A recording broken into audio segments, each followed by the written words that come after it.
Welcome to the Mitches podcast. Today we have Sam Tetsos. Yeah, we're here live on the edge of Moss Park, Toronto, living dangerously. I forgot to tell Sam he'd have to walk through that to get here. Yeah, I left work and I thought I had a 45-minute walk, and I walked through Moss Park and I was like, holy shit, Karen lives here. That's amazing.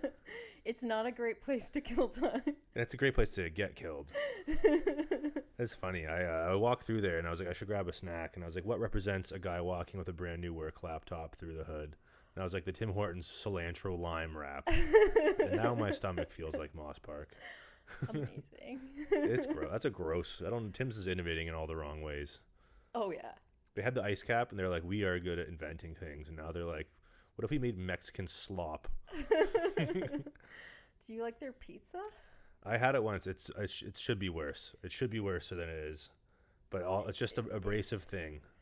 I feel like most of their stuff is just like very medium. Yeah, it's the same flavor somehow, It's like cooking when stoned. It's like everything kind of just tastes like shredded cheese. Yes. No, that's good. This is actually a nice apartment. This is a nice little gentrification happening on this side of town. Thank you. Doing well for yourself here. This podcast must be doing numbers if we have the bed and the outside deck are at least 30 meters away. Yeah, you have to be able to like touch everything. Yeah. The bed frame is actually more of a self-contained room. It's a weird place to do a podcast because it's like people I've just met and then I get to bring them to my bedroom. Yeah, I could put slash living room. That's every comedian's real dream, is to do that. I'm hoping comedy gets me to bring strangers to my bed shortly too. You're in Roncy? Yeah, I'm living in the West End right now, hoping to move a bit closer downtown to my job, but Roncy's really the antithesis of this in that everyone's happy and safe. Oh, shit. One of the things I noticed when I first moved in was like everybody in the building has a broke down dog. Yeah. Which is like the signifier of like I gentrify. Yeah, I saw like a woman walking a German Shepherd and I was like, oh, it's not a bad idea for like a small woman in this area. And then the German Shepherd like cowered from me and I was like, that's what? Jesus, I should be the one on a leash. Are you from Toronto? Yeah, I grew up in Markham mostly. I was in Scarborough for a bit, but my parents did like the white flight thing, renovate the kitchen, move 30 minutes north. And they've done it again a few times since then. Now they're living in a place called Tiny Township. What? It's a real place. My parents live in Tiny Township. Why would they call it that? I have no idea. There's like it's a place where like people moved during like the pandemic because it's like quaint and you could like buy a house near water. And now there's like signs on the end of everyone's driveway being like, keep tiny small. So do you have a bedroom at their house? I do. I have like in the basement. There's like a bed there for me. It's nicer than the bed I'm currently on, actually. But my parents said there's no trades allowed. Oh fuck! Was it just you growing up? I have a little brother. He just bought a house in Oakville. He's kind of the opposite of me in that he's happy, healthy, and successful. And you're doing comedy. Yeah, and I'm doing comedy. I just got a new job though, so maybe I'll be able to afford something in Moss Park within the next 10 to 15 years. Maybe right before it really turns a corner. That's good, buy low, stay low. That's what they say. Yeah. There's this like video you can watch that's like it's Regent Park, like when they were building it, like when they had the idea of Regent Park and they were like, like the community of the future, because they thought they were gonna like help poor people with this like housing project. When they paint like a mosaic of like a multicultural group of kids holding hands, you're like, this place is gonna be safe. Look at them all getting along. You know what I mean? Like it looks like the like gingerbread, like Christmas cutout, but it's just like a bunch of different ethnicities and it's wrapping a school or something. You're like, nobody will do drugs here. But I'm feeling like that video is like constantly happening in my life where I'm coming up with ideas like this is gonna be great. Yeah, I have like a whole like overpaid marketing team in my head of just like fresh college graduates just have terrible ideas and nothing to tether them to reality, and they're just pitching enthusiastically things like, you know what, Sam, maybe get upper lip filler, maybe that's what you need. You got a mustache to hide that you don't have a lip. What if you had both? Is that why you have a mustache? I have a mustache because I have a giant nose and no lip. It's kind of like it's like duct tape for the area, you know. You got to keep lots of things going on in your face when you have like disproportionate facial features, right? So I got a big mustache to go with the big. My mustache and nose combination looks like, you know, those glasses that people wear with the mustache and nose. I just got LASIK while wearing those, and now I'm this guy. Amazing. Did you get LASIK? No, I can see through walls. Sorry. I just that part of it. It's just the rhetoric behind the disguise not having glasses, you know. I'm shocked people get LASIK. Yeah, my brother got it, and it was interesting to see because he had bad eyes, but he's one of those people that like didn't admit it or like live by the rules of no eyesight. So he'd just be like in high school doing like 20% worse than he should be. And my parents like, he seems like he's asserting himself, but he just could not read the blackboard like remotely. And he like, just didn't get glasses? He thought glasses were like lame. So then he got LASIK when he was like in university. And I remember he called me up. He called me and he was like on the bus. This is when he was still smoking a lot of weed. He doesn't anymore, but he smoked some weed and he was like on the bus and he called me. He's like, bro, bit of a weird phone call here, but man, yo, trees have so many leaves. He's like, there's so many. Like, look at all of them. Like, I guess trees have just been like a blob to you for like your whole life. And he's like, yeah, man, I never really looked at a tree before. That's amazing. I was like, aren't you on a moving bus? He's like, exactly. How many tattoos do you have? I think I have something like 30. I started getting them. I got one with my brother when it was like symbolic. My dad was going to get one, but he backed out. And then we made a design with me and my brother together, and then he got it, and I was like, I don't like the design, I'm changing it. So he was like, what the fuck? But since then, I've just been kind of getting goofier and goofier ones, and I like to get one whenever I travel somewhere cool. So I have like probably like 10 or 15 from different cities that I go to, you know, like Beaton, Ontario, Grimsby, Ontario, Sarnia, Ontario. No, I'm kidding. Yeah. Whenever I do a show on the road, I like to pop into whatever clean needle center they have and get artwork. I feel like, are you 30s? I'm 33. I'm 44, and I feel like your generation totally threw out like my generation's mentality. Like the tattoos of my generation were like super serious. Yeah, I feel like everything was meaningful. I feel like that's what when I started out, I wanted to be like, I'm gonna get tattoos because I want people to think I'm tough. And then like kids that were so not tough got tattoos, and I was like, fuck, I guess I might as well make them funny. Like my first tattoos were like hard. It was just like a knife and like intense stuff. And now I just have like aliens chilling, and like I have a tattoo here that just says a blah blah blah. Who's the girl? That is my middle sister. No, I'm kidding. It's like part of the Alexis on Fire cover art. Oh, sweet. Yeah, I always like the cover. I like album artwork a lot, so I try to incorporate some of that sometimes. Yeah. But this one wasn't supposed to be that big. I do a bad job of communicating. I have I got a tattoo in Japan from like a really cool artist, and it's like a decapitated head, which is loud in of itself. But I wanted it just black and white, not too loud.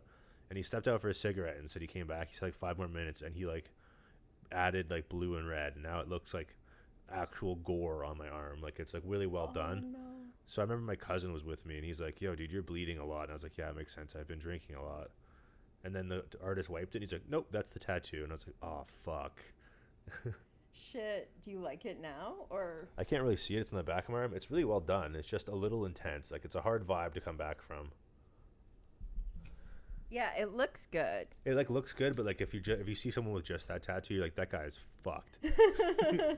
Which I guess was what I was going for initially when I got tattoos. These are all designed so people don't fight me. I figured I don't have to learn how to fight. I just have to learn how to look like nobody wants to fight me. Do you have a favorite? I think I like the blah blah blah one the best because I do comedy and I have a sales job and stuff, and most of my day is just fucking lying.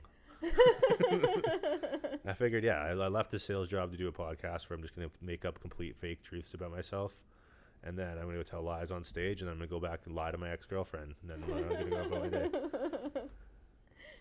Do you want to elaborate on that, or no? Yeah, I currently live with my ex-girlfriend. I just got a new job, so it's we're on the up and ups. How many months have you been living together post-relationship? About a year now, actually. Yeah, like it ended like around Christmas time, around that window, maybe even before that. Actually, I'm being generous. I'm not being generous enough to myself. And we're like, let's just hang on till Christmas. You know, moving's a big ordeal. Yeah. We have a cat together. And then I got fired like from my job and was just like, I can't move right now. And she's like, that's cool. I broke up with you, so you don't have to leave. And I was like, I'm not going to. You know. It's like, maybe I'll live here forever. That's intense. I've been trying to write a joke about it forever. It's like you get broken up with and you're like, you're going to miss me when I'm gone. And then like a week later I get fired and I come back and I'm like, I'm going to stay. You won't miss me at all. I knew my friend married a woman who was living with her ex-husband up to the point she moved in with him. That's a tough sell. Yeah. I haven't been dating at all, particularly, because it's like, do you want to like sneak up the fire escape in the back and make no noise? So my ex-girlfriend's there, and goddamn, do I respect her.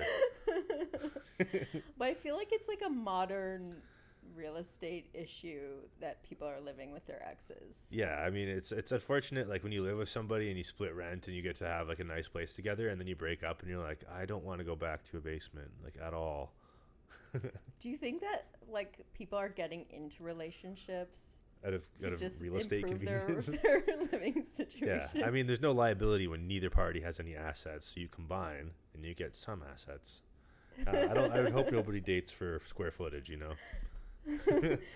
I think everyone's just sleeping with their landlord. Yeah, that's the way. I liked her curves, like of her body. Like no, her kitchen had a beautiful curvy island. I could see myself making breakfast there. So, who were your comedy influences growing up? To be honest, like early on, I mean, I think the first comedian I remember watching was my mom would send me clips of him, like via email. Was Russell Peters. So he had like the big jokes, a lot of like ethnic based jokes and stuff. And we were like growing up in Markham. And what was that noise? I don't know. We were growing up in Markham, so I remember my mom laughing out loud, and it was the first time like comedy was like from our part of the world and kind of with like talking about our experience, like Pacific Mall and all that. So I remember liking that a lot, but at no point did I go like, I'm going to do that. Like when I had the Where's Peters from? He's from Richmond Hill, I think. Maybe even Markham, Scarborough, I don't know, somewhere around there. He doesn't really get his flowers. He was like the first comedian to like blow up on YouTube and went around selling out like arenas around the world, but we don't really have him in any regard here. I feel like he comes up a lot in comedy, like not like talking to people. I feel like he was important to a lot of people. Yeah, I hope so, because I mean, people don't really put him on the pantheon of the greats, and I know there's comedians that are a bit more refined, I guess, if you want to say that, but he really was the first person to show me comedy that I liked. And like I remember like he was like being at school like in grade 5, and like all of us talking about it then. It was the first time I'd seen that really with anything comedy related, other than maybe Tom Green. Yeah, Tom Green had his like cable access show when I was in high school, so he was very important to my generation in a way that's hard to explain. Yeah, because like nowadays everyone puts stuff online, but like he just like lived in Ottawa and went down to like the cable channel and like got his own show. Yeah, I still remember like crowding around like someone's house computer and watching like Tom Green's Subway Monkey Hour, where he just goes to Japan and just torments Japanese people. And we just thought it was the funniest thing ever. I still quote some stuff in my head. Like I could look, I don't know if I could watch it back and laugh the same way, but like I remember back then being like having like a brisk iced tea and just sitting around someone's living room around like a big old fat monitor and just giggling our asses off. And then how did you actually get into stand-up? I had my first job at a university. I went and I got a degree. I had no idea what I wanted to do, but I needed to work in an office because that just felt right. I was like doing data entry for CIBC, and I was sitting there, and I'm a talker, blabbing on, and eventually I got scolded for making too much noise, so I had to like put on headphones, and then you can only listen to music for so long, so I started listening to podcasts. And I was listening to podcasts. I put on like Joe Rogan for a bit. This is like 15 years ago. And then he had like all these guests and stuff on the show, and I would listen to all their individual podcasts and stuff. And just through that, I started to like hear about the life of a comedian and kind of what they got up to and how they progressed and what the art form was like.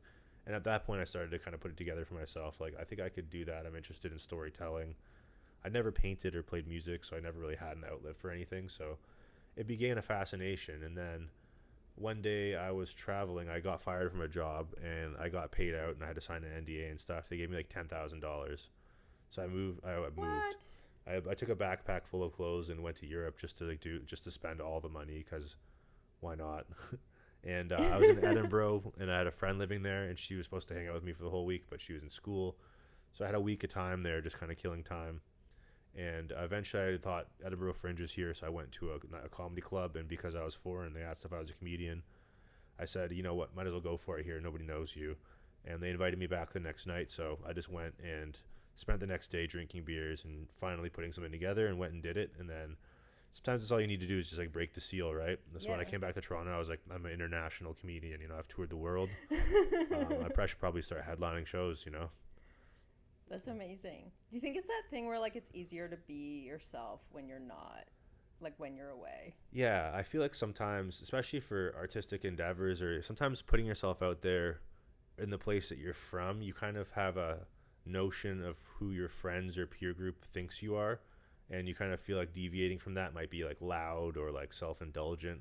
Like I did comedy for probably a year or two before I like publicly or like social media anything, because I just assumed like a girl I had a crush on in grade 10 would be like, what the fuck, Sam Tetsos is a comedian, like that dull guy, that like insignificant dude is like going on stage and talking about what could he possibly be talking? I had like, you know, you always have all that rhetoric, but then ultimately I find you kind of surprised, like when you do something like that, most people are actually pretty stoked for you. You just assume that they're going to judge you quietly, and maybe they do, but out loud they're like, yo, that's cool, I wish I could do that, you're brave and tough and cool and handsome. I second that. Thank you. It's, I don't have a knife off camera right now. This is actually not even a podcast. I just broke into this apartment. I was walking through Moss Park, desperate for crack. I saw a kind of well-to-do woman, kicked out her front door, and then I'm like, "Oh, a podcast. Let's do this." I kind of wonder how many other people in my neighborhood are podcasting and like what their podcasts are. That's so funny. At any moment, any apartment could have a podcast going on within it. At least this one breaks from the norm, you know. There's a woman on it. I didn't think I'd be invited to a podcast with a woman until I was much more successful. Yeah, I feel like, why is podcasting so male? Because it's just, everyone thinks that they're like, when you hang out with a bunch of dudes and you drink beers and you just talk shit, it's so fun, and you just assume everyone wants to hear it. Like, for sure. That's, I mean, one of my favorite hobbies is podcasting with a microphone with guys that say things that they should never say. Do you think that, like, why do you think Rogan's podcast was so good? I think he kind of represented the beginning. He kind of represented the everyman, because he was like curious and he seemed unbiased, and he was like kind of had the macho-ness that like made guys like not want to call him like a wiener for being artsy, but also all these things. He'd bring on interesting guests and stuff. Like at the beginning of it, I was a big fan. I thought it was very interesting. Also, there was not like so many niches of podcasts emerging and other things. So you could listen to him and like hear from like a 3-hour interview format, which I had never experienced. I'd never listened to like what's the TED Talks or like what's the radio show, the insufferable one that ever NPR. Oh. Yeah, like I never engaged with mediums like that. I had a long NPR phase. I could tell your apartment's so clean. It smells like this person used to listen to NPR in here. The floors have like a kind of a piney smell to them, like a pine sol. You know, that smells like NPR.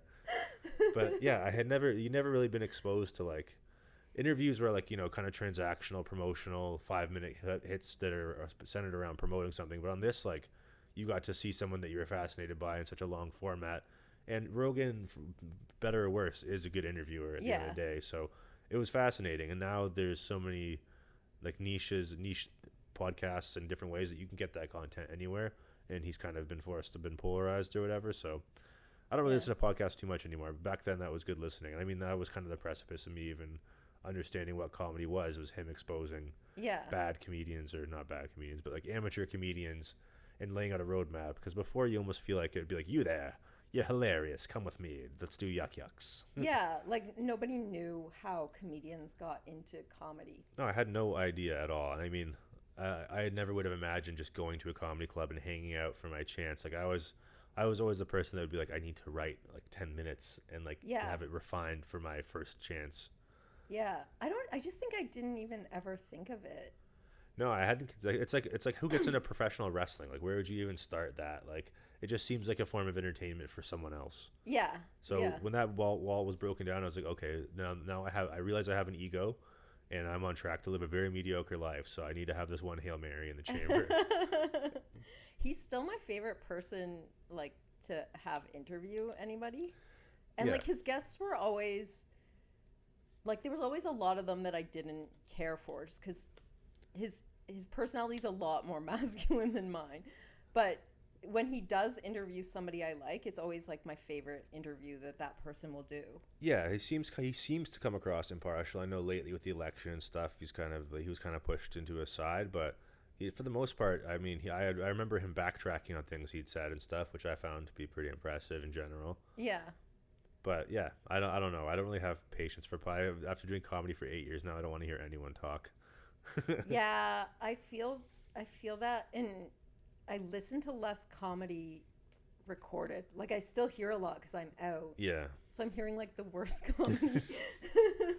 I know. I feel bad now. I feel like I started smoking as an excuse to get out of comedy venues while their show's on, and I've never smoked more in my life than I have these days. Oh shit! Are you smoking regular cigarettes? Yeah, I had a vape for when I was dating a girl, and I had to have to come home and get into bed next to her, and like, she's like, I work at 8 a.m. and you smell like a homeless man. I was like, yeah, okay. But now that I'm single, I'm back on the fucking stinky butts. Oh god. Yeah. It's weird too to see young people smoke again. Like, yeah, I mean, I get excited. It was over. I get excited by a kid with a cigarette these days. You know, it's like, that's a hardcore little motherfucker. You know, like, yeah, vapes are kind of like, you know, whatever. It's like Fortnite. You're like, you expect kids to do it, but like seeing a kid hack a cigarette is like, yeah, it's kind of artistic now. Like, this guy's parents don't give a fuck where he is. Well, when I was in high school, we still had this smoking pit. So at grade 9, everyone smoked on school property. Yeah, we had like a corner of ours. And I remember I went to a bachelor party last weekend with a kid that was like one of those kids. So when I was in grade 9, I was like, gotta stay away from those kids. They're hardened criminals. And then I was telling them that last weekend. I was like, you guys were hardened criminal drug users. And then they're like, yeah, we fought a lot. That's funny. Yeah, I wonder, like, smoker's pit now, just like a power cord. Like, everyone smokes.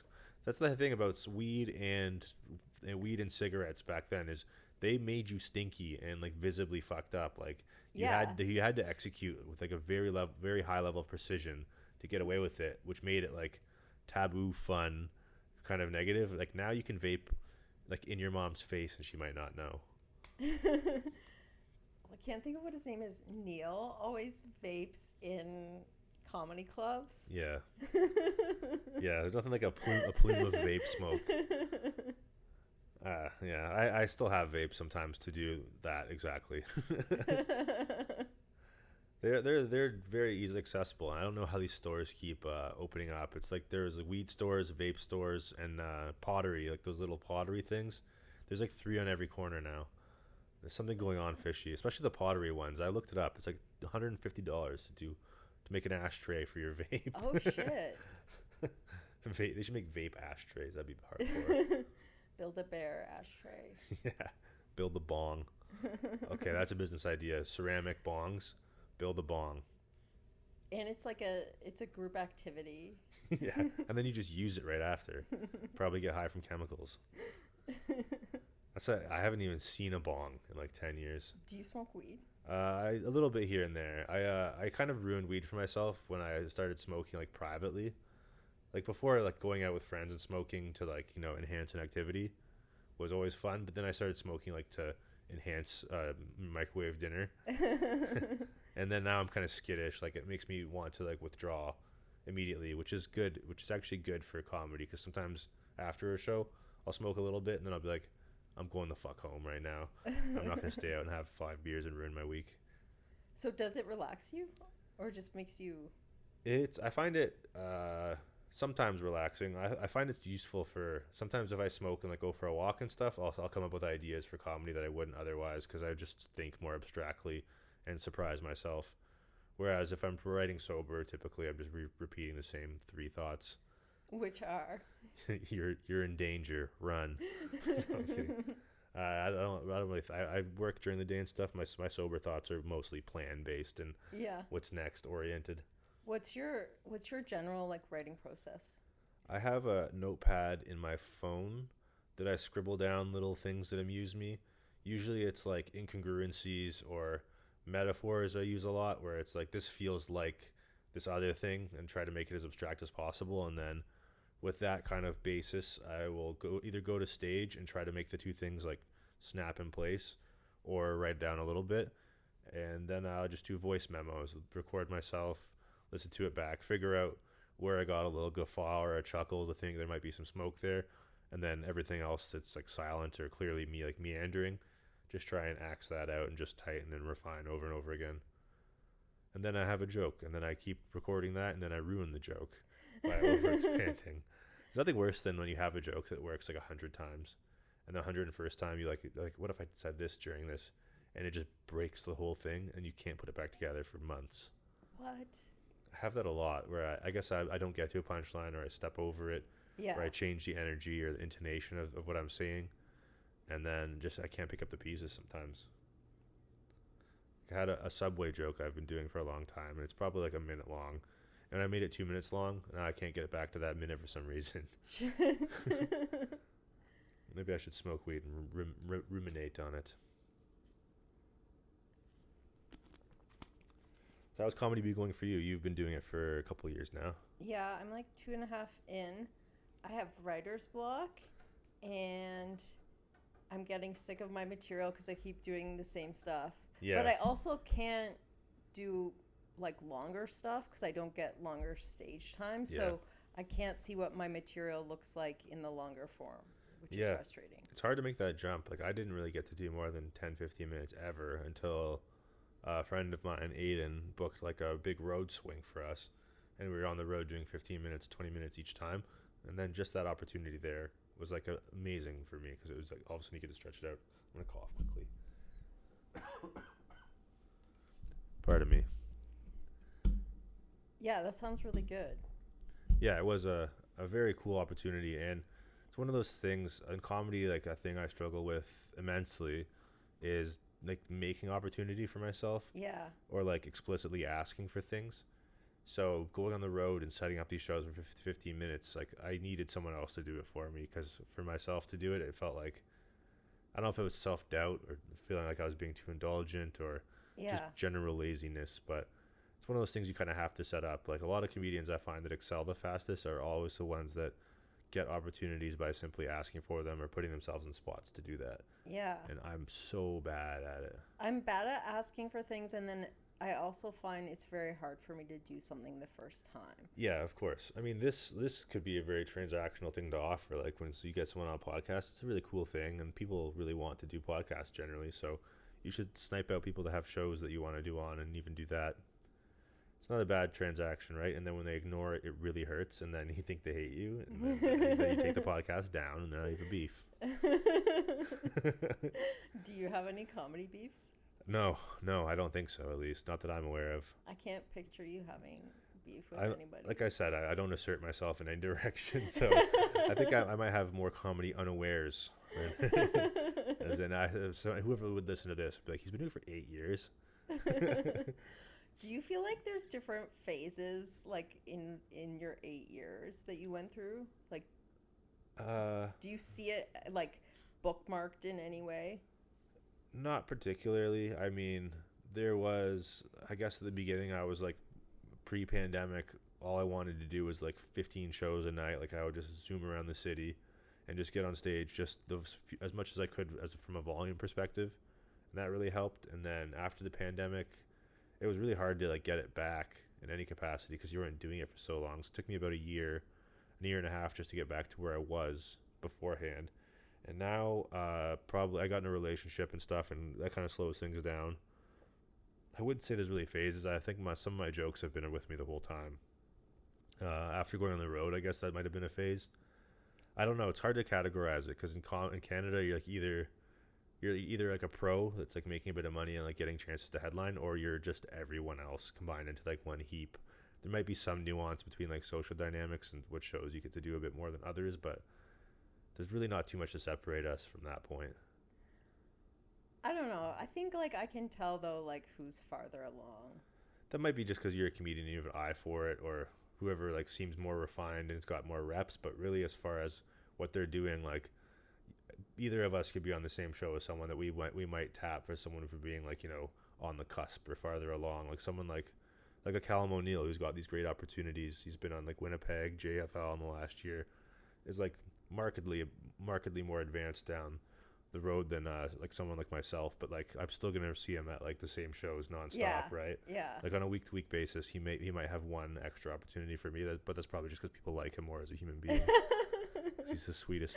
He is very sweet. He's the absolute sweetest. He radiates. I just want to protect him for some reason. I know he's okay, but I just want to tell him he's okay too. Do you think this scene is toxic, or do you think there's some positivity in it? I don't really have it's hard to tell. I mean, you kind of want to prescribe it as toxic because we're not like a happy altruistic family that's getting along. Like if you picture a scene of people pursuing the same art form, like if everyone was painting, they'd be like everyone would be at each other's art shows and stuff, and it'd be a big thing. Doesn't really happen like that, but I think most people just don't really think of each other more than anything. Yeah. It's I think when you start comedy, you kind of expect to feel a lot of kinship and like kind of similar emotions and kind of find like your crowd a little bit. I think a lot of people are seeking out kind of a peer group there, and it doesn't necessarily always form. Like in any aspect of my life, I think I have the least in common with my comedic peers typically. We're like the most varied, where the common interest isn't necessarily always there, and different things. So it makes it a bit more difficult to have like friendships. So in saying that, maybe that feels like toxicity, but I don't really think anyone has any like actual negative emotions. People complain, I'm sure, and there's like a social hierarchy kind of part of it where you kind of feel like you want to be friends with people that you see excelling, and there's that part of it that maybe is toxic, but I don't really think anyone has any ill will for each other at the end of the day. Yeah. I kind of feel like, too, the people who end up in comedy probably already have more, like, individualism in their life. Like, yeah. I've always found, like I'll have points when I'm kind of complaining to myself about my female friends because they're not the most generous, or they're not, like, showing up for me all the time. But then it's like I also don't want to be friends with women that I have to show up for all the time, or like have a lot of like people weighing in on my life. So it's like you kind of have the friends that you deserve. And I think like, I mean, I had a friend he's like a big improv guy, and he was so jealous when I was found stand-up because he has a stand-up personality. Like he wants to be alone. Just do it. It's like the saddest clown ever. What? It's just like, I want to do something tangentially related to my true dreams. Hell yeah. Yeah, I mean, people get mad they don't get booked on something, but then you think about the booker and it's like, have you even ever said hi to them? Yeah, like, would you go watch their show and sit all the way through If you had a show, would you pick them? It's like we still have, with the arts, everyone kind of expects to be, like, scouted, you know? Like, they want you, like, you feel like you have your own name recognition that should get you there, and then you don't respect anyone else's. Yeah, I think there's something else, too, because it's like, I'll feel like I'm not getting what I need from the scene, and then I'm like, but what could it give me? Yeah. Like the people out just like producing shows, like they don't have anything for me other than they're a like show. Busting their absolute ass to get like 8 people in the audience to keep the lights on at a show. Yeah. And I mean, I think when I started, there was a bit more rhetoric around having your own show and leveraging it to get on other shows. There's kind of like more of that transaction thing, which helped a lot. But people don't really start shows anymore. There really isn't that much to do. And I guess there's like hangouts and stuff. There's like people hang out for drinks and things like that. But it is what it is. It's kind of other comedians are kind of colleagues. And like you don't consider your coworkers toxic because they go home after work. Like, why does nobody want to hang out with me at Jack Astor's? Did you perform during the pandemic? A little bit. I tried one of those online shows. It was a comedian had an online show with comedians from all around the world, right? And it's so funny. I remember doing it thinking there's like comics from LA and New York here. So for some reason, I instantly assumed like it was going to be a really good show, like hand-picked artists from around the world. And then when I dialed in, I realized these are just like equally bad comedians from other places. It's like, this show sucks. I remember being in my kitchen doing it, and my roommate was like just on the couch at home and like trying to perform to a mic. Some people really thrive from it. Like a lot of people liked the art of it, and some people still do it. But I hated it. And then towards the end of the pandemic, I got on a couple of those like illicity kind of sketchy shows, and then I ended up hosting one in my backyard for like maybe 8 months, just bringing in comedians to perform for my friends. Those ended up being some of my favorite shows because he was able to like get comedians who are like someone like Nick Nemiroff, who had like done Conan, into my backyard for my like 8 friends, and then because there's like nothing going on, we'd all have beers after, and I just thought it was the coolest thing ever. Like I was able to like invite people that I was huge fans of, and then have like a nice intimate kind of hangout after, and then when they didn't continue to be my friends after, it didn't hurt so bad. Nah, they're all great. That's amazing. What did you call your show? Comedy at 1177, because it was at 1177 college. We got lucky. We had a triplex. The top floor was 2 of my friends, the middle floor was 2 friends, and then the basement was me and a friend. Nice. And then we had a Korean church on one side, a vacant church behind us, and then the unit on our other side, the guy died, so it was empty. So we just had like a nice buffer of sound too, so we were able to get away with murder there. That's amazing. It was good, and the shows were cool too. And I wish I had kept it going for some reason, because it was just nice to have like I should probably start a show again. It's just, it does stink. It's like a lot of work. Yeah. You have to ask the same friends to come out like monthly at least. I was so bad at producing. It's hard. I was producing at Backroom, and Arlen Brennan had to like shut my show down. Yeah. It's a hard thing to do unless you could figure out some sort of like way to get organic customers to come with any regularity. Then you end up just I was relying purely on my social network. Like I would get 15 friends into a space that's at 15 people, and then the same 15 would be there the next month. Yeah. Which was fine for me. I was hosting, so I didn't have to run this material over and over again. But it's a lot to ask of a peer group, especially the ones that are now having kids and like getting married. Oh shit! Are you in wedding season? I am in prime wedding season. I had a bachelor party last weekend. I have a bachelor party this weekend. I have 1 weekend off, and then I have 2 weddings. Fuck. It's exhausting. It's funny having a bachelor party like in your like mid to late 30s, because you're like, you guys haven't lived like bachelors in like approaching 15 years now. Like, this is a false narrative. We are all wild. This is the wildest night of our lives. And it'll last the next 20 years right now, because we've all had seven beers together.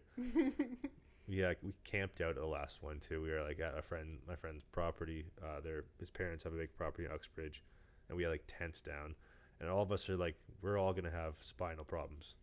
Shit, old man camping. Sorry about that. No worries. I've been smoking cigarettes again. At least I live these truths. So, what have the other bachelor parties been? Like, has anyone done Vegas? No, thank God. Oh, thank God. I got invited to a bachelor party in New Orleans, a couple months ago, and I didn't go, and then I didn't get invited to the wedding. Oh, shit. Yeah, it was all right. It was a bit of a Hail Mary. I think he was just trying to add numbers, but my friends have all been pretty respectful. I have had to do Montreal twice, which is tastefully, I think that's like a tasteful road trip. You know, you can get there in a couple hours, get back. I haven't had anyone cross a border. Nothing too expensive, really. We went to Oshiego once. Is that an outdoor concert? Yeah, we're too old for that shit too, to be honest. Is it EDM? It's everything. They have like a EDM stage, a rock stage, a rap stage. It's actually like a pretty good mix, but it's just a lot of people, and it's big, and it's all day. It's tough. Yeah.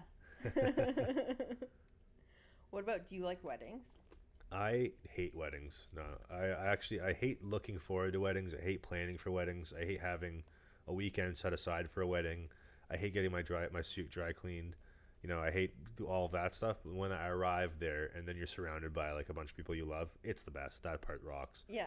But just the commitment, the mental energy it takes to get to the wedding, especially like if it's in like Waterloo or something, you're like, oh God, I got to book like a Holiday Inn Express in Waterloo. I got to get there. I gotta go pick up this suit. We got our suits fitted in Vaughan. I gotta go up to Vaughan to get my suit now. I gotta go to the 401 station on the TTC, like Uber from there. Gotta come back. I gotta figure out money. I gotta go to this bachelor party. I'm not going to sleep this weekend. I just started a new job. And then you're like, all of that is stressful. But then like in the moment you're there and you're like, I love these people. This absolutely rocks. I respect this couple. I think they're going to make it. That's all fun and games. And then I'm a crier. I cry at weddings too. Yeah. Do you speak at weddings? I am emceeing one of these ones coming up, and I've given a couple speeches that are mostly just like roasts of the groomsmen. Can you do a sentimental speech? I think I could. Like, my brother's getting married next year, and I think I'll probably write like a real heartwarming one then, I think. But for most of my friends that have asked me so far, they've been doing it with like he's funny, right? This will be like good value for the audience. Yeah, no, I feel that. I think I could though. The last one I did, I had like a couple sentences at the end. It's always hard too, because I write a whole speech about my friend and all this, and then I'm like, and the wife. You're cool. like spending 5 minutes of material on a guy and then just turning to his wife and being like, and I kind of like you. Well done. Yeah, well, you don't want to roast her, right? No. Well, the wedding I'm emceeing now, I actually have a pretty good relationship with the wife. She's great. She's come around. I haven't seen him without her for like 5 years, and that's not a complaint, which is the ultimate compliment, right? Yeah. So I definitely have to figure out some stuff to write about her too, and I want her to feel the love there too. But my friend that I'm going to write about is like a friend that I've been in street fights with and all types of shenanigans. So it's hard to find a balance. You definitely need to tell a story about him street fighting. Yeah, I'm sure her whole family will love to hear that he's quite a competent street fighter. So you're the older brother? Yep. And he's very responsible now? Yeah, my brother has always been a bit withdrawn, not like in a negative state. He's just a more private guy. So growing up, he was a bit more of a stoner. He couldn't see while he was at school because he needed LASIK. And we didn't really know how he was going to turn out, but he's very put together. He's got a job. He's been getting certifications for work. He's like very much on a very traditional path, very secure, stable, and it's been really nice to see. He's happy, which is good, and he's content, which is really what matters, you know. What's his fiance like? She's great too. She works for the government. I'm kidding. She's the best. She's a great foil for him because she's a bit more outgoing. She's very sociable. She kind of makes sure that he gets out with his friends. She almost plans it for him. Yeah. And they work really well together, and they're building a nice life. See, one of my issues is like I feel like as a woman you can't get a guy who like runs your social life for you. No, there's no way. Unless it's like in like a bad way where it's like just dragging you to events that suck. Yeah, we're gonna go to the horse track again.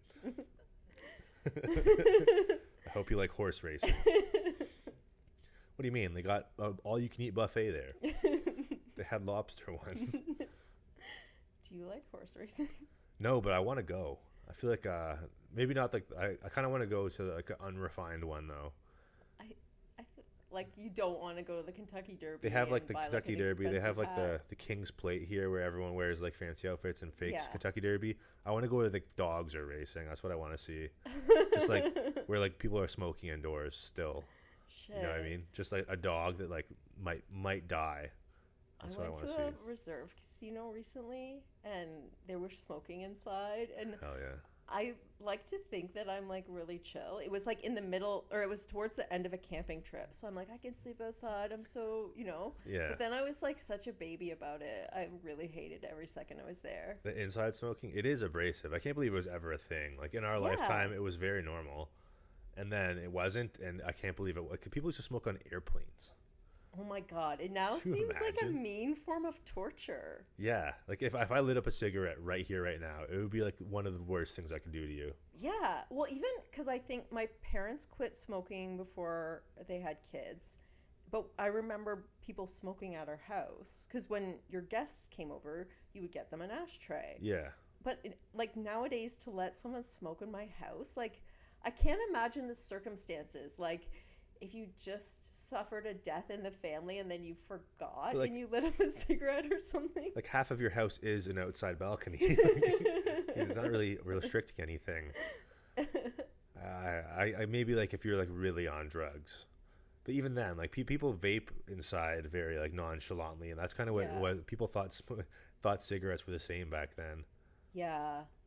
Vaping is such an improvement. I can't believe people are going back to smoking. Yeah, it's like a Febreze version, you know. It's funny when people vape, like it's people vape in their social circles so freely that like they'll end up being in an environment where they like not supposed to vape, like in like a hospital waiting room. You're like, yo, get it together. Like, don't hit the vape in here. I like the no vaping signs in bathrooms too, because they mean nothing and they're never enforced. Do you vape in bathrooms? Everyone, I've never seen anyone not vape in a bathroom. For a while there, like when I was, I was a cigarette smoker for a while, and then I had the vapes for a bit, and then I got to a point where, like, you know how like if you go to the bathroom, you'll grab your phone. I would like grab my vape too.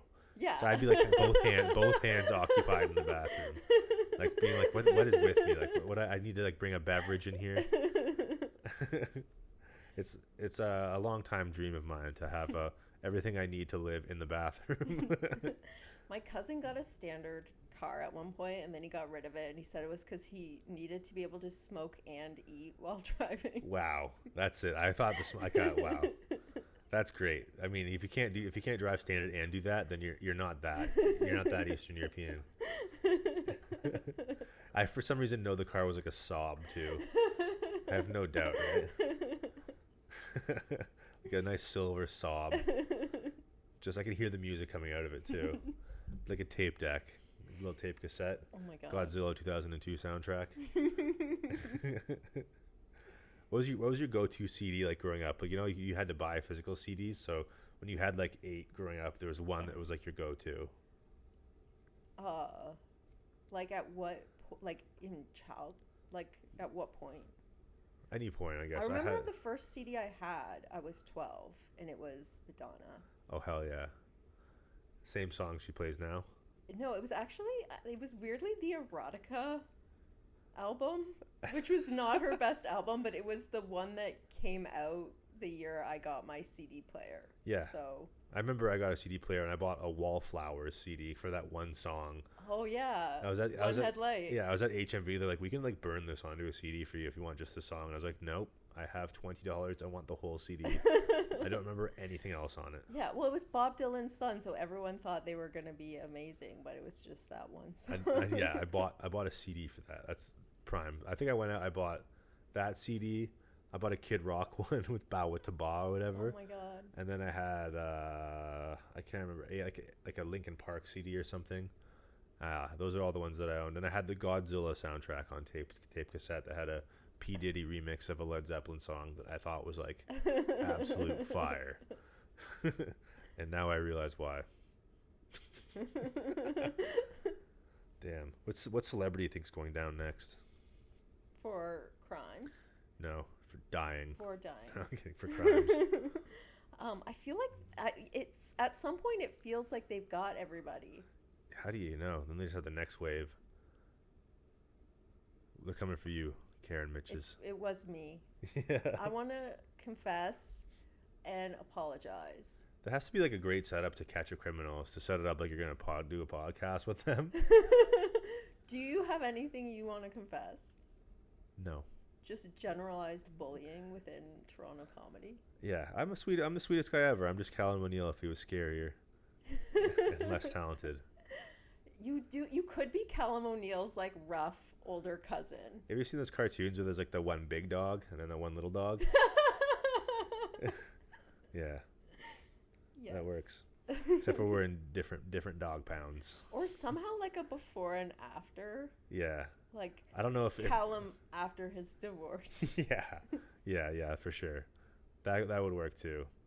Or like, yeah, it's the big dog, little dog, but the little dog gets adopted into a nice family and they care for it. The big dog's still the dog pound. Did you ever know siblings where like they came from another country and the younger one dropped the accent, but like the older one would still be really like Russian or something? I did not know that. No. I grew up in Markham, so everyone that I grew up with that was more first generation was almost exclusively like Chinese. Was your school majority Chinese? I'd say it was a pretty eclectic mix. Like we still lived in like a nice little white bubble, so we had a lot of everything. It was good though. I really liked growing up in Markham because I felt like the people we grew up with were just other people, and then I moved elsewhere and we're like, oh shit, there's versions of these people that suck. Did you come to Toronto right out of high school? I went to school and then I moved downtown as fast as I could because I thought that's where the cool kids would be. You know, even before comedy, I just wanted to have a house downtown because I wanted to be cool. And then all my friends would come from like Markham and sleep on our floors so we could be like downtown boys, you know, do downtown shit. Nice. It was the coolest thing ever. I really enjoyed it. And then I always, wherever I live, it's always a place where I have lots of friends over and stuff. I'm very extroverted, so it works out nice. I just need to get my own place and we can start that all over again. Yeah. How do you go that long? Like, has it been weird? Not really. No, it's like in like when you're living with someone that you've lived with for that long, like there's a lot of routines and kind of like unspoken contracts of how you conduct yourself already there. So minus any intimacy, everything's just exactly the same. It's just at the end of the night, you're like, all right, well, good night, and then you go in separate bedrooms. Oh my God. It works. I wouldn't recommend it, but it works. You're also very chill for an extrovert. Or like, not chill. What's the... Would it be like restrained? Yes. Yeah. I feel like extroversion gets like its rep as like being loud and boisterous, but I just like having people around. I like being around people, and I like lots of energy in my space. Like if I'm home alone, even when I'm home alone, like I usually have a lot of ambient noise, whether it's like the TV or the computer or something. Like I just like busyness in my space. Yeah. And I have a cat now, which I thought is a perfect like kind of injection of life into a space. What's your cat's name? Pablo. And when you move out, he comes with you? I think we're gonna have to go to court over this. You need like a custody lawyer? We might have like joint custody. It might be a co-parenting situation. Shit. Where I get to see him on Sundays and Tuesdays, and I get to take him to soccer practice. We're trying to figure it all out still. I think I'm pitching for like 2 or 3 month shifts where you can go like here and there, but you also don't want, it's a cat, like he needs to have its own space too. So yeah, maybe I'll get visitation rights or something, or maybe I'll just kill him so nobody can have him. You definitely want that, like offer to cut it in half. Yeah, for sure. I get the top hat because it's cute. Do you have pets growing up? I had a dog. I had a dog growing up. I never even interacted with a cat as a kid. I just didn't know cats. So I got this cat as a way of talking my girlfriend out of getting a dog because I knew it was just an immense amount of responsibilities, and I realized that I like cats way more. Yeah. My sister and her husband want to get a dog, but they travel a lot for work, so they're trying to get me to be somehow like co-involved with this. And I'm like scared of dogs, so there's so much work. Like I just even like a dog I'm not scared of, I'm still like I don't have like the kind of relationship with dogs you should have to like be involved in parenting one. Yeah, I dog sat for Aiden. He was just in Iceland, so I was at his house for like 5-6 days. Oh my God, Aiden is obsessed with his puppy. She's very cute. She is the cutest dog. Like everything you could ask for in a dog, but it's just like. Is it a beagle? It's like I think it's a wiener dog, Dachshund or whatever, mixed with like an Australian Shepherd or something. So cute. She is so cute. She's a great little girl, but like being downtown for work and then being like, I got to go all the way back to the West End to like walk this dog, get it outside because it's a dog. It shouldn't be locked up. And then like make sure it's burnt its energy out, take care of it, play with it for a bit, and then come all the way back downtown to do something else. It's like really disruptive. And it's funny, the first day I walked her, I get her on this leash, I open the front door, I turn around to lock the door, and then she just goes ballistic on this like young black family. And I was like, oh no. Aiden's dog would be racist. Just ballistic. And I was like, fuck, it's not my dog. I look like I would have a racist dog, but it's not. It's the only time it did it, but I was like, that's an awful start. Also, it vomited on me in bed once. It's 3 a.m. before my first day at work, and the dog threw up in the bed. No. Yeah. Luckily, it was a small dog, so I could really easily throw it off the wall. No, I'm kidding. It was a lot, but it's nice having an animal like that. I think dogs actually provide good structure for someone who was like trying to sober up or something, because you have like a very clear responsibility and schedule. Like you have to get up in the morning to walk it. You have to be back at night to walk it. Like you can't let a dog down like that. Otherwise, it's like cruel and it will fuck your house up. Like Yeah. it will shit and piss and eat everything it can. It will act out. Whereas a cat, you can basically put it in a box and it's fine. Not that I ever would. My cat has a free ranged non-GMO food eating cat. What's it like to be on tour with Aiden? It was such an interesting time because Aiden, Jay, myself, and Alex, I didn't really have any relationship with any of them really of any depth at the time. So I was like learning about them as we went. Aiden is much chiller than you'd think he is. He's actually a very sweet, very thoughtful, considerate guy. He just likes to twist screwdrivers every once in a while. So every once in a while I'll get a dig on you, but otherwise it's good. Jay became one of my best friends quickly. First night, me and him would share a bed, and he forgot like a tube to his CPAP machine, and I realized that what sleep apnea really is. Oh, fuck. It was tough. And then, yeah, me and Jay have a very intimate friendship. It's awesome. Because you shared a bed? Yes. And he's a very sweet man, too. He's a friend that calls me sometimes just to check how I'm doing. It's nice to have.